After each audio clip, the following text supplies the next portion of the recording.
D'après le Parisien, il existe 8,5 millions d'hypochondriaques dans le monde aujourd'hui. Mais il faut rappeler que l'hypochondrie est une maladie purement imaginaire. Je t'explique. Dans la plupart des cas, les gens tombent malades parce qu'ils commencent par imaginer, par penser qu'ils sont malades ou qu'ils vont être malades. Alors, pour en défaire de ce fléau, il nous revient de cultiver des pensées positives. Dans cet épisode, je vais te dévoiler 4 astuces, 4 étapes qui sont nécessaires pour cultiver des pensées positives journalièrement, régulièrement, pour avoir une vie bien remplie et harmonieuse avec toi-même. Alors, pour n'en rien manquer, s'il te plaît, reste jusqu'à la fin.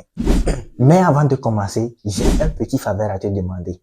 Prends quelques secondes de ton temps de t'abonner, de liker, de commenter et surtout, de partager cette vidéo avec quelqu'un de ton entourage que tu sais très bien que lui aussi a besoin d'avoir ces étapes pour avoir une journée bien remplie, pour cultiver des pensées positives. Alors, si c'est le cas, merci beaucoup. Sur ce, on est parti. Alors, ceci étant fait, la première étape pour cultiver des pensées positives, c'est d'éviter les personnes négatives. C'est d'éviter les environnements, les entourages négatifs. Je t'explique. Nous tous, nous connaissons très bien ces types de personnes, ces types d'individus que nous côtoyons qui sont des gens pessimistes. C'est-à-dire des gens qui sont vraiment négatifs, qui voient le mauvais côté de toute chose. Parce que la raison, elle est simple. Si tu côtoies 5 voyous, 5 bandits, sache très bien que c'est toi qui seras le 6e. Alors, pour ne pas être négatif et cultiver la positivité, il nous revient à d'éviter ces types de personnes ou ces types d'entourage. Ne plus les fréquenter. Parce que, comme l'a dit si bien Darren Hardy, il y a certains types de personnes qu'on peut côtoyer 3 minutes et pas 30 minutes. Tandis que d'autres, qu'on peut côtoyer 30 minutes et pas 3 heures de temps. Tandis que d'autres, on peut passer 3 heures de temps, voire même 3 jours, 3 années même avec eux.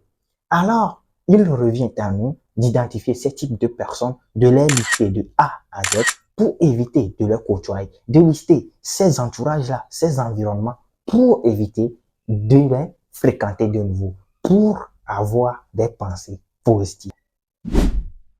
La deuxième étape est d'appliquer la gratitude. Je sais très bien que tu as déjà écouté ça tant de fois, mais la raison, elle est simple. La raison, elle est toute simple. Que les choses qui nous arrivent, soient bonnes ou mauvaises, il est très important qu'on soit reconnaissant pour ces choses-là, pour ces choses qui nous arrivent et pour ces trucs qui vont nous arriver encore. Parfois, on est ingrat dans la vie. C'est même pas parfois. La vérité est que nous sommes ingrats envers l'univers, envers la nature ou même encore envers notre créateur, peu importe le nom que vous le donnez. Mais si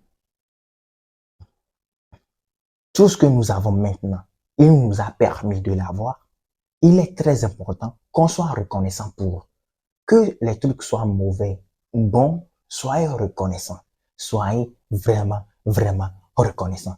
Pour toutes les personnes qui ont vu la série Nouvelle École saison 3, je sais très bien que vous êtes déçus de la finale du fait que JER n'a pas gagné. Mais écoutez ce qu'il a dit. Il a dit qu'il a fait une aventure, une compétition vraiment formidable. Qu'il a rencontré des gens formidables. Que leur retour, leur avis lui sont vraiment formidables. Et qu'il est ultra reconnaissant pour. Ce qui veut dire que il a aimé ce qu'il a reçu.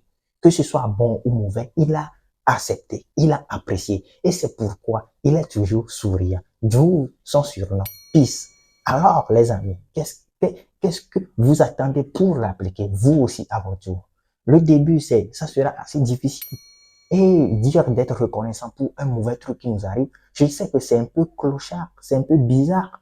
Mais la vérité est qu'elle est très importante. Elle est vraiment, vraiment très important. Alors pour cela, je vais vous raconter une petite anecdote. La dernière fois, quand j'étais parti pour aller au travail, quelqu'un m'est rentré dedans par le côté gauche. J'avais pris la moto de mon frère et puis le gars m'est rentré dedans. En plus, j'étais en retard. Et du fait que la personne m'est rentrée dedans, il y a quelques petits arrangements qu'on doit faire sur la moto pour que je puisse continuer ma route vers mon lieu de travail. Mais qu'est-ce qui s'est passé? Au lieu, en temps normal, je dois m'énerver en criant, ah, mais je me suis calmé et j'ai appliqué la gratitude. Je suis reconnaissant pour ce qui était passé ce jour-là. Et je vous jure que en allant au boulot, j'étais vraiment, vraiment en retard, hein. Mais personne ne m'a demandé pourquoi suis-je venu à cette heure. Ils ont même oublié que j'étais en retard. C'est comme si mon absence ne s'est jamais fait sentir. Mais dans d'autres cas, si je vais au boulot en étant en retard, quand j'arrive, ils vont te chauffer. Je te jure que c'est ce qui se passe. Ils vont te chauffer. Mais je me suis rendu compte que c'est en appliquant cette gratitude, cette reconnaissance, que les choses sont passées de cette façon-là. Alors, les amis, elle est très importante. Appliquez-la. La troisième des étapes pour cultiver des pensées positives, c'est d'arrêter de faire des suppositions. La raison, elle est simple. Un rappel qui est très important et que nous devons faire est que les gens que nous côtoyons, ou du moins ceux dont nous avons besoin, les besoins que nous avons, que les autres nous rendent, ces personnes n'ont pas des super pouvoirs pour lire dans nos pensées et deviner ce qu'on veut. Non, si tu veux quelque chose, va les demander. La raison, elle est simple. Et c'est pour cette raison qu'il y a beaucoup de souffrance dans le monde aujourd'hui, et surtout dans les relations amoureuses. Parce que vous allez vous dire, mon partenaire me connaît bien, mon conjoint me connaît bien, cette personne me connaît bien. Du coup, ils savent ce que je veux, ils savent ce que je désire. Mais la personne ne peut pas lire dans tes pensées. Si tu veux quelque chose, va lui demander. C'est à toi de lui demander. Et c'est la raison pour laquelle il y a beaucoup de souffrance aujourd'hui. Alors arrêtez de le faire. Arrêtez de le faire. Arrêtez de faire des suppositions. C'est la première cas des suppositions. Le deuxième cas est que quand quelque chose nous arrive dans la vie, on essaie de trouver la raison pour laquelle ce truc-là nous est arrivé. Mais cela n'est pas important. Cela n'est vraiment pas important. Arrêtez de faire des suppositions du genre, si ce truc-là m'est arrivé, c'est parce que j'ai fait... Non, les amis, non. Ce truc vous est arrivé. On s'en fout de la raison. On s'en fout du pourquoi, du comment, pour laquelle ce truc-là vous est arrivé. Arrêtez vraiment, vraiment de faire des suppositions. Et je vous jure que vous allez apprécier les choses telles qu'elles sont. Vous allez apprécier chaque personne comme elle est. Et c'est ce qui nous pousse vers la quatrième et la dernière des étapes, qui est la plus importante de toutes ces étapes. C'est vraiment d'arrêter de prendre les choses personnellement. Arrêtez de prendre les choses personnellement. Arrêtez de prendre les choses trop sérieux. Parce que si quelque chose vous arrive, cela vous est arrivé. On s'en fout des raisons. Comme je l'ai dit dans la troisième étape, on s'en fout des raisons. Cela vous est arrivé. Arrêtez de prendre les choses personnellement. Si ça vous est arrivé, cela doit vous arriver. C'est pour ça que c'est arrivé. On s'en fout du pourquoi, on s'en fout du pourquoi, on s'en fout de comment. Tout ce que nous, on doit savoir est que cela nous est arrivé. Maintenant, que le truc ou la chose qui nous est arrivée soit bon ou mauvais, c'est à nous de trouver les moyens de s'en sortir, d'utiliser ça, cela à notre avantage. Mais si nous sommes coincés, trop coincés, pour nous dire que cela m'est arrivé, pourquoi on ne pourra même pas s'en sortir, on serait trop concentré sur le problème, sur l'obstacle ou sur la, la, la situation, sur l'occasion, que de trouver des solutions pour l'améliorer. Alors, les amis, j'espère que ces quelques épisodes vous ont aidé à aller de l'avant dans votre vie. Et si c'est le cas, n'oubliez pas de me le dire en commentaire. Et pour terminer, je veux ajouter ceci. Andy Gold a dit, au cours des crises, les moins bons disparaissent, les bons survivent et les meilleurs s'améliorent. Que chaque situation qui nous arrive soit une occasion pour nous améliorer, pour vraiment aller de l'avant.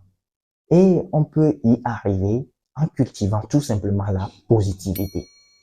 Et j'espère que ces 4 étapes que je viens de décrire vont vraiment, réellement vous aider à aller de l'avant. Parce que moi, ça m'aide. Je vous le jure, ça m'aide.